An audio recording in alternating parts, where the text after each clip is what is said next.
Manila, a new world in what was once the island jungle of the Philippines. Named for King Philip of Spain in 1521, the new republic has 24 million people, 2.5 million in Manila.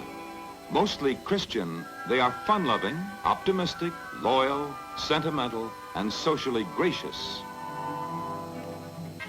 The destruction of Manila in World War II led to a far greater city. Now the bustling metropolis hums with the vibrating tempo of progress. One reason, some visitors say, is the Oriental melting pot here, the mixing of ingenuity and ambition.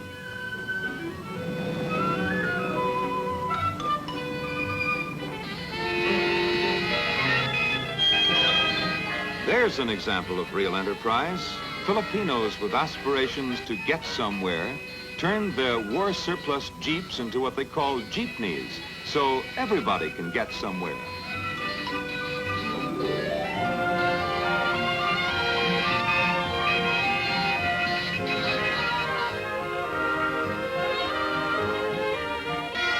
The Filipinos need few reminders of the past. The future is their concern as they push the ruins aside to make way for a brand new country.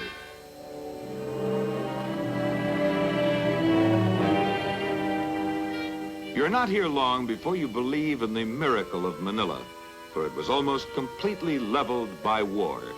Today, it is a show window of democracy, for freedom is a hallowed tradition among the leaders of the Philippines.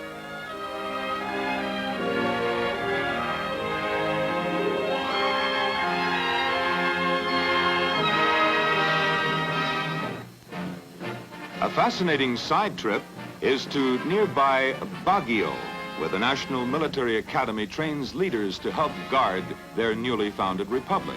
A territory of the United States for nearly 50 years, the Philippines Academy is fashioned after America's West Point.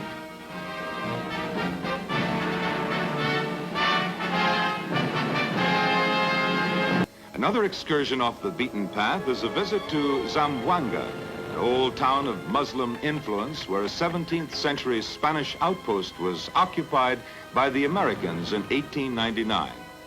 Mohammedanism, which was brought here by Arab missionaries in the 14th century, is still predominant, all of which produces a rare setting for a traveler from the New World.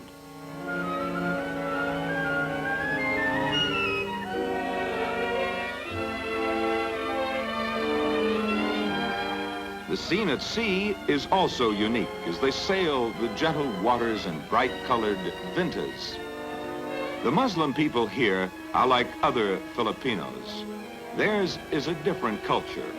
Natural-born divers, they can harvest a bountiful crop of shells and coral for their handicrafts, diving 70 feet or more, exploring the finest oyster beds in the Pacific.